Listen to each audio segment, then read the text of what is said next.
I'm your host, Logan23. You're joining me for Titanic, Episode 6. Wake up once again to a rooster's crow. My cabin mate, Lena, sits up and yells, "I'm awake!" But in a moment, she's back under her blanket, asleep. I envied her, as I recall, last night. I dreamed that Mateo and Charlie were little boys fighting over a rag doll, tearing it to pieces between them. Now I think to myself, choosing to go with them was wise. Forget about them both. It could be trouble. It could be trouble. If their petty rivalry goes any further, it could become a problem. I'm only half-dressed when there's a knock on the cabin door. Lena throws a hairbrush at the offending sound and misses. "Go away!" I address as quickly as my tired body will allow and pull the door open. It's a young man with a familiar face. I step out to greet him. "Oh, Adele. It's Felix. We spoke in the library with Lawrence." "Oh, Lawrence, the documentarian, of course. I saw him last night at dinner." "So he said. He wanted me to tell you, if you're interested, somewhere some of Zetta's set might be at this hour." Your lifesavers. Why would you help me this hour so early? How are you so bright-eyed this morning? Felix laughs at my sleepy outburst. "Oh, just good clean living, I guess." Are you coming, or have you lost your taste for a little gossip?" "Of course not. Lead the way, Felix." Felix leads me through the grand staircase to first class and out onto the boat deck. He produces a ticket for the gymnasium. There's a shilling each, but he tells me Lawrence won't hear me paying them back. "Women only till noon, so you'll be on your own. You're looking for Dottie Williams, her husband's a film producer, so she'll have all the latest gossip." But as he's about to hand the ticket over, Felix hesitates. "Billy knows Zetta, Zetta, but Lawrence cares for her deeply. You're not going to hurt her, are you?" "No, I won't. I wouldn't hurt anyone, Zetta included." I realize as I say the words they might be true. I'm not sure I could hurt Zetta, no matter what James wants. But Felix still looks troubled. I expect him to change his mind, but he only grimaces and then hands over the ticket. "I'm trusting you here, we both are." I push open the door to the gymnasium. It smells of sweat and perfumed powder. The room is filled with women taking exercise, many in full day dress. A lady in an elaborate hat rides one of those silly electric camels. Just a shaky machine with a saddle on the top. Bicycle. A large, cheerful woman is making vigorous use of the punching bag. "Hello there! You must be Adele." Slim woman waves me over. She's climbing off a cycle racing machine, with a huge dial in front of her displaying 3 miles.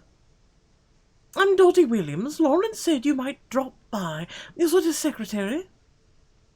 How's that going? She's a real interesting character." Interesting is right. She's certainly very passionate about her opinions. "Oh, that's a nice way of putting it. I've never met anyone quite like her." "Oh, the only thing that Zetta loves more than making an impression is making a scene." "Why do you suppose, who do you suppose knows her best aboard the ship? You, or?" "Nah, she goes through pals like that. Lately, she and the Baron are thick as thieves. He's either stuck at her side or playing cards at the smoking lounge." Many minutes. Oof, how close are they? "Does he have a job?" I'm not entirely certain what he does besides attend parties and play cards for an occupation, I mean. Dottie gives me a look of such intense sympathy that I'm struck. "You really aren't used to keeping company with gentlemen, are you? They pride themselves on having no occupation." "What's there to be proud of?" "Well, you've got me there. I prefer men of business. Keep them out of the house, at any rate." Glances around at the gym's other occupants. Some seem to be listening. "We all thought that Zeddy was clever for getting engaged to a director, but maybe she'd rather prefer being a baroness over making a comeback." "Is she cheating?" "Think about her fiancé. Who wouldn't it? Cheating? Do people really think that Miss Zetta is having an affair?" Dottie's eyebrows climb almost to her hairline. No, don't go telling people I told you that. I was simply curious. Yes, and that's how trouble starts. Dottie and I continue to talk as we try out some of the other equipment, and then she leads me to the punching bag. The hit punctuates my thoughts, creating a physical rhythm for my mind as it puzzles out what I've learned. Is Zetta's bond with Baron enough to ruin her? Is it really a friendship or more? The exercise energizes me. I put aside thoughts of Helene, the fruitless rivalries, and resolve to spend my day investigating. My resolution is dashed when Zetta's maid, Sabine, finds me on the way to my cabin. Where have you been? No, do not tell me. I don't have the stomach for it. Good morning to you, Sabine. She gives me an angry look and snorts delicately. It's hardly a good morning, Madame. Zetta's party is 2 days away, and you have done nothing to organize it. I've been very busy. Please help me. You should do it. I've been very busy. I assure you, Sabine, I've been buried in matters far more important than a party.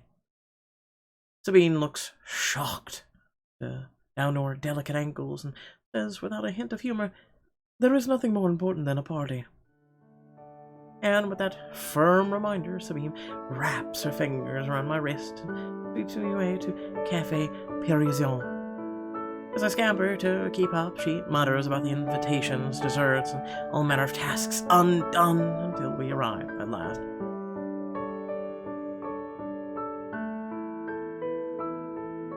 This will be the venue. Marvelous, is it not? Sweep of Sabine's hand takes in a cafe, complete with elegant wicker chairs, ivy growing on the white-painted trellises. One could imagine it on a sidewalk in Paris, with the ocean as the Seine. She turns and fixes me with a look I can't read. Envy? Disappointment? This will be your canvas. It must be a masterpiece.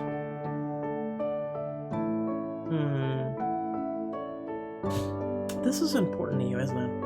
This really matters to you, doesn't it? Personally, I mean. I want Madame to enjoy her birthday. That is all.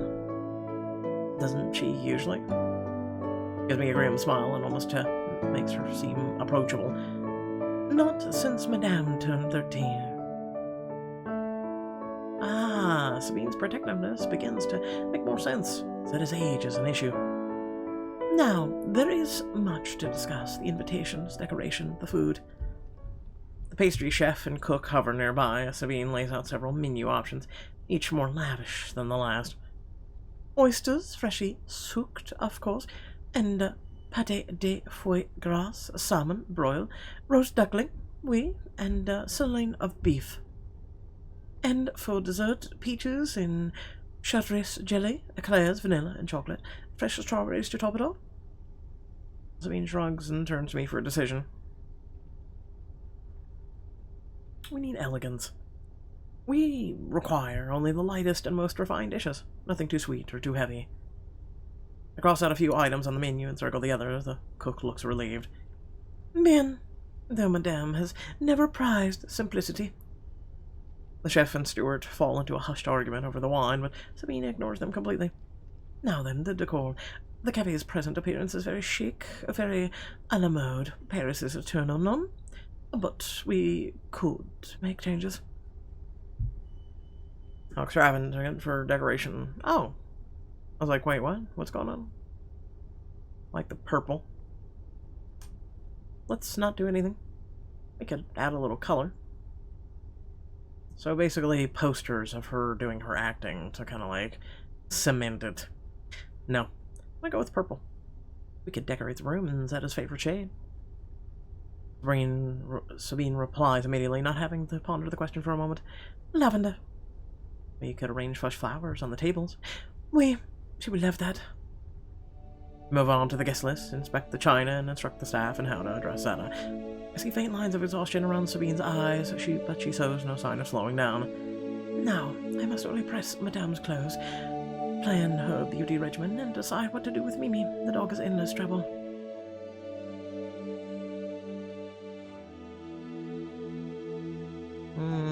It's very nice working with you. Zetta will be pleased with our work. We are quite a force when we work together. Maybe James did not make such a terrible mistake. How gracious of you. Sabine glances casually at one of the ship's clocks and stiffens. The time! I'm late for shuffleboard. The Baron will be waiting. I try not to reveal my sudden interest, merely murmur. The Baron? Oui. Madame and the Baron arranged to play together this afternoon. I must go. She hurries off without a backward glance, leaving me deep in thought as I walk back to my cabin. It seems I might be able to pursue my investigation after all. I decide to visit the shuffleboard courts after a quick lunch with Lena. She's eager for some fresh air, so we walk the deck together. The sun is bright. There's a cool wind coming off the ocean. Have you heard of Baron von Guttenberg? Not before coming aboard. Lady Duff Gordon told me he's not good marriage material. Too young for me, anyway. Why? About him and Zetta. Word is that the Baron barely leaves Zetta alone. It's a matter of some concern. Wait, wasn't he the one who spilled red wine down your dress? One and the same. No wonder you don't like him. It's not a grudge, I'm concerned. He's rumored to be a gambler and a flirt, though who knows what else he's capable of. Lena, I'm... Adele! I was so intent on Lena that I didn't notice. We had already reached the shuffleboard area. I don't have a plan for the occasion, nor the time to make one. Zetta's waving at me. She and the Baron are on one team, Sabine and James on the other. Adele, over here! I'm surprised by the warmth of her greeting. Sabine and James scowl almost in unison, and the Baron bows deeply but mockingly. I say my goodbyes to Lena, who is struggling not to stare at Zetta, and turn back to my employer.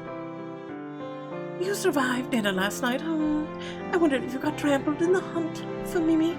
That's all. You won't lose me that easily. I deserve an apology. You won't lose me that easily. I wouldn't deprive you of a secretary so soon after being hired. Zetta snorts in amusement and turns to the Baron. You hear that, Baron? She wouldn't deprive me. The Baron takes her hand and kisses her knuckles. Oh, there is dear Zetta. I glance at the deck game. Each player has a cue, used to hit wooden discs across the court in a white-marked scoring area. Care to make a wager, Baron? Baron looks at the state of the court and winces. He and Zetta are losing badly. I think not. No! I'll make it interesting, Sabine. Give your cue to Adele. I don't really play. I try to refuse, but James insists, a dangerous glint in his eye. This is not a battle worth fighting. Besides, it will allow me to observe Baron and Zetta up close. James pulls the cue out of Sabine's hands and puts it in mine, promising to help me with the rules. Excellent idea, James! Come now, Baron. You can't refuse to take my nephew's bet now. The Baron's expression freezes momentarily, but he laughs weakly and extends his hand. How much will it be? £5. A mere trifle, then. I feel sick as the Baron and Zetta hunch together to discuss strategy. £5, I could live on that for half a year, maybe more. James leans closer, his voice is murmur. Have you made some progress, getting me what I need to break Zetta's engagement? Shh, I'm concentrating. I need to focus on the game if we're going to win. It'll be silly. It's only £5, and it's not as if you're paying it. I glance up and James is smiling meaningly. He knows I can't afford such a rich play. Leave it, James. I glance over to Lena. She's joined a game of ring toss with a few other passengers, but she's watching the Baron closely. Zetta makes a good shot. The Baron whirls her about the deck in a little waltz. Even Sabine manages a smile. Your turn. I have the cue in my hands, take a deep breath, and go for the throat. Pay to plentifully throw the game. Go for the throat. Take the shot and manage to knock one of the discs out of their scoring area. Baron looks momentarily worried, though he hides it with chatter. As the game becomes more competitive, the sun creeps across the sky. Stewards bring us drink after drink. The Baron's stories become more and more far-fetched. The last shot is yours, Auntie. How many times have I told you not to call me Auntie? It makes me feel 100 years old. You do not look a day over 20, dearest. Flatterer. Zetta pushes a curl of her hair back. somehow making the gesture sensual while playing shuffleboard. And swings her cue. Used to watch, pray she wins, distract her. Pray she wins. My prayers, as usual, lately fall on deaf ears. Zetta misses her shot spectacularly, and our opponents lose the match. James is magnanimous in victory, even throwing an arm around the Baron's shoulders. No hard feelings, eh, Baron? No, not at all, dear boy. We're practically family, aren't we? Zetta hands me an iced lemonade. It's cool all the way down my throat. When I look back up, she's watching me thoughtfully. Thank you. No, thank you, Adele. You made the match even more interesting. She'll talk about James. The Baron's a good partner, eh? Letting see feels strange.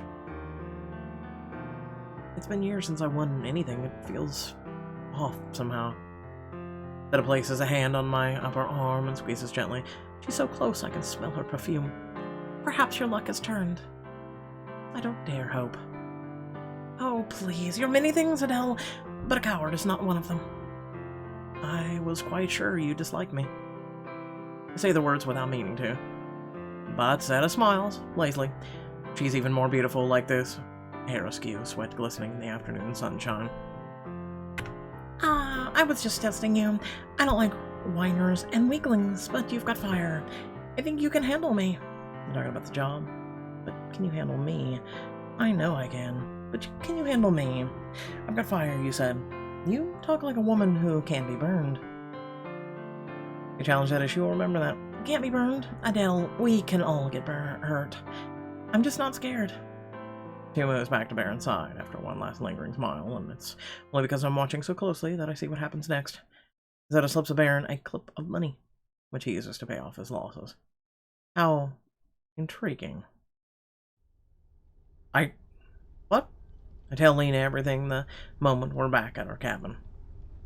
Oh. I get it. I get it now. Okay. He's the Baron of Gothenburg. Why does he need Zetta to pay off his debts? It wasn't a lot of money for her. It shouldn't be for him. I don't like it. You don't like it. I can tell. What do you think he's up to? Could he hurt Zetta? I need to find out. He's using her so much. It could be nothing. Let's not be dramatic. They're spending time together. He's odd, and I saw him take her money, but that's all. Saying it like that, I wonder if it's, this is all the waste of time. James wanted me to end Zetta's engagement, not learn the Baron's secrets. Lena reaches out and squeezes both my hands. You're troubled, and I'm troubled.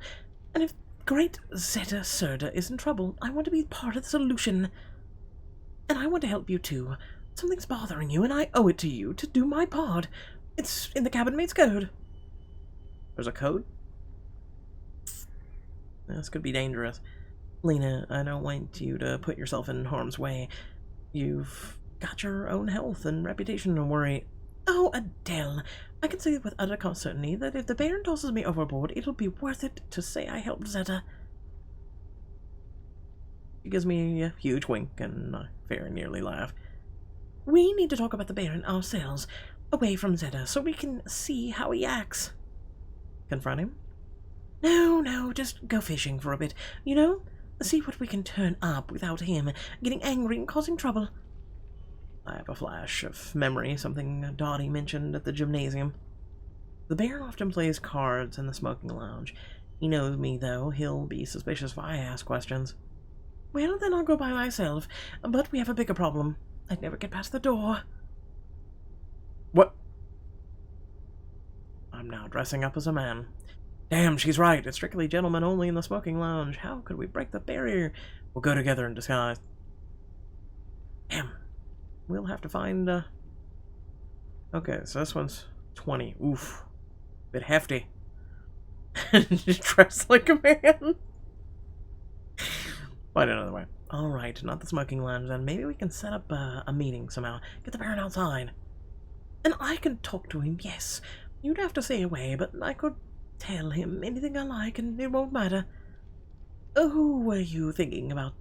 Would get him out on the lounge. Charlie's a capable man. Mateo can be very convincing. Charlie. Charlie can go inside and get him for you. He's a ship steward. You really do have the most useful friends, Adele. Lena's tone is light, almost teasing, but I still flinch self-consciously. Well, he hasn't agreed to help us yet. He will. No one can say no to that face. Charlie's whistling under his breath when he find him on B deck. He grins. His grin flips to a more professional smile when he sees Lena. Evening, ladies. Can I help you with something? You can, but you don't want to tell me. It's better if you don't, or if I don't. I've asked so much of you already. Please tell me this won't get you in more trouble. We'll truly be fine. It's worth the risk. There is something I need to do, Charlie. I don't have the time to argue. I place a little emphasis on the word, hinting a blackmail plot as much as I dare with Lena present. He nods reluctantly. Lena is watching the two of us, looking highly amused. Are you two always like this? Unfortunately, Charlie and I answer at the same time, entirely opposite. Yes. No. I see. Charlie pulls me aside, leaning a bit closer. His breath is warm. He smells of soap and wood polish. I have something I need to say, Adele. Something important. What is it? Do not confess your love this soon. Come spend time with me soon. And I'll tell you. Soon, I promise. I'm looking forward to it, Charlie. More than I can say. He tucks a stray lock of hair behind my ear, the pads of his fingers skimming across my skin. His voice is a bare whisper. Good. I'm glad. He drops his hand to his sides and looks away. Lena doesn't say a thing when we return, though she gives a supportive smile. So, tell me how I'm helping you. I explain. Charlie's eyebrows rise, and then rise even further. Lena smiles encouragingly throughout. All right, I go into the smoking lounge, bring the Baron onto the promenade deck. Well, where I'll be waiting. Adele, the Baron can't see you, so wait in our cabin. I'll find out what I can and meet you there. Be careful, Lena. Leave the moment you feel at all uneasy. The Baron could be dangerous. Men are dangerous, Adele. I've known that since I was 14 years old. There's a dark edge to what she says, but the reminder that she's not some naive, fashion-obsessed girl calms me. She'll be fine. All right, I'm ready.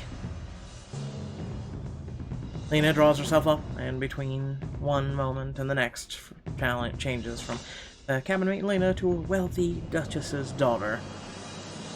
Shall we? I watch them leave and let out a long-held breath. Now there is nothing to do but wait. I grit my teeth all the way back to my cabin and slam the door behind me. The thoughts tumble around in my head. Should I have gone with her? Should I have taken her place? Will she find out something that will break Zetta's engagement, fulfilling my bargain with James? Or will the Baron see through the trick? An age passes before Lena opens the door, cheeks bright with excitement. Lena! Oh, I'm so sorry. I'm all right. He's an extraordinary drinker, though. I just spent the better part of an hour nattering on about Gutenberg and a local taxation, and, well, he's a con man, fraud, no gentleman at all. He's after Zetta's money. He must be trying to take Zetta in with his tricks. Lena runs her hands through her hair and turns to me. Her face is uncharacteristically serious. The man is no aristocrat. He's not a Baron von Gutenberg. I wager he has no idea where von Gutenberg is. And it's in Moravia, of course. I told you, Adele, rich men are something of a specialty for me. Lena takes me by the shoulders, as much as an old friend would. You have to warn Zetta. Agreed. I will. But the certainty is a lie. Lena knows nothing of my devil's bargain with James, my precarious situation, my sister in the steerage. If I tell James he'll use the Baron for his own ends, I'll be no better than he is. If I warn Zetta, will she believe me? All at once, I feel seasick, tossed, turned. I could gain an advantage, but everywhere you look lies ruin. No safe harbor to be found. Hope y'all did enjoy. Please remember to like, share, and subscribe. Head down description below, links to social media, Discord, and if you'd like to support me and my content, consider hitting that bell icon to receive notifications. And, hey, hit that join button. make sure to do that, if you want to support the channel. Otherwise, you can hit those links down below, and it'd be greatly appreciated. And remember to share. Without further ado, thanks for watching, and I'll catch you all in the next video. Peace.